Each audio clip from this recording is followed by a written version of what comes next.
Okay, what I'd like to talk about now is how do we do psalms that are primarily chant-like, okay? Now there are lots of different forms that are out there and various publishers that have those kinds of psalms in their repertoire. The example I want to use today is actually one, these books are printed by GIA Publications called Cry Out with Joy, and we've had a number of composers that have contributed to this collection. But this will be a good example because you can use this in a lot of different ways.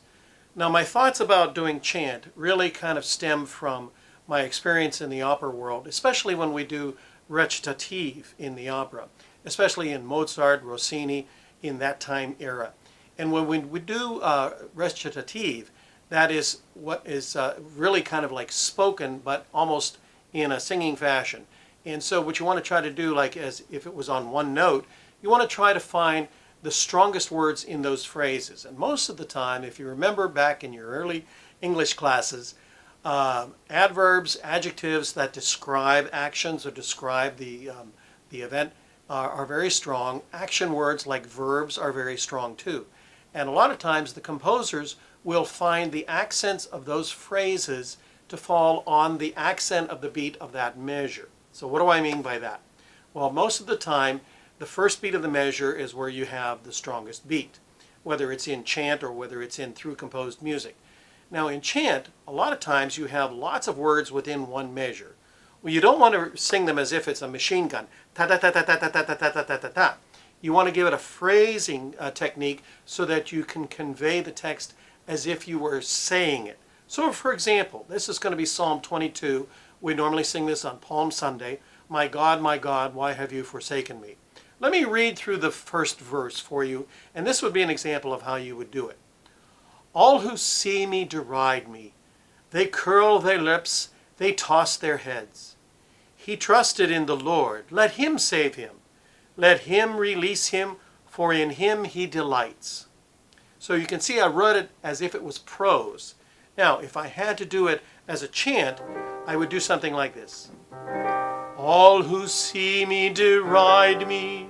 They curl their lips, they toss their heads. He trusted in the Lord, let him save him. Let him release him, for in him he delights.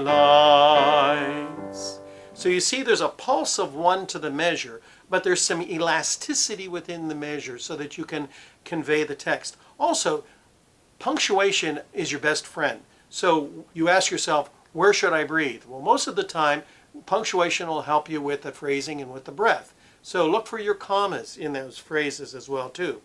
Otherwise, just read the text and find out where you have a phrase, okay? Most of the time that will give you an idea of where to breathe.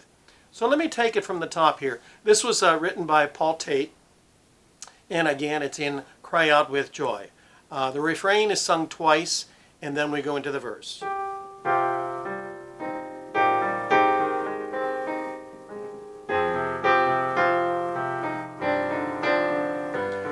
My God, why have you abandoned me? My God, why have you abandoned me? All who see me deride me. They curl their lips, they toss their heads. He trusted in the Lord, let him save him. Let him release him, for in him he delights. My God,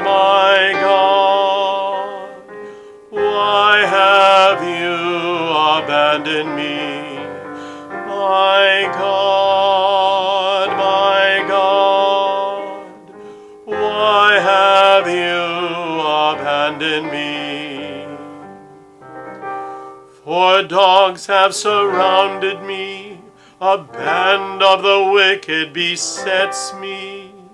They tear holes in my hands and my feet. I can't count every one of my bones.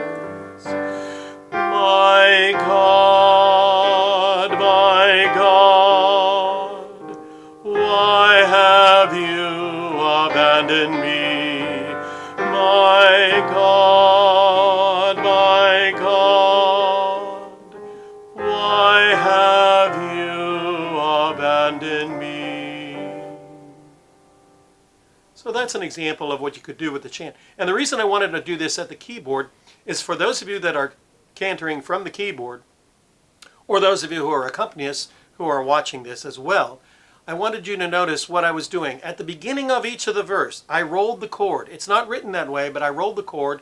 And again, that comes from the opera, but that helps to set the tone. All who see me deride me, instead of just plunk chords like this. Okay, that gets very boring. Roll the chords. And if you have a sustained note where the cantor has to hold the note a little bit longer, then what you could do is roll the chord, or if it's a long phrase over a particular chord, you can arpeggio that chord too to kind of give that a little bit of a fill. Okay? If you're on the organ and you're doing that, you might want to change registration and give it a little bit of an accent that way too. Okay? And then the other thing I was doing too was I was phrasing off at the end of the verse. In other words, I was giving it a slight retard, and that helps to set up going back into the refrain. Now, a lot of these kinds of pieces of music have a metered refrain and an unmetered or a chant-like verse. And that is very difficult because most young singers and most inexperienced cantors will just sing this as if it's all who see me deride me, they curl their lips, they toss their heads. He trusted in the Lord, let him save him, let him release him, for in him he delights. And I don't think there's anything more boring than that, right? Okay, so you have to inflect it with emotion, with phrasing. These are much more difficult to do than through composed ones. Let me do that verse one more time and show you exactly again what I mean. All who see me deride me, they curl their lips, they toss their heads. He trusted in the Lord, let him save him, let him release him, for in him he delights. So you can hear the elasticity within each of those measures.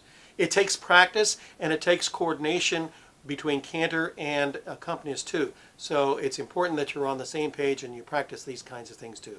So I hope that technique helps you a little bit more in your chant-like psalms.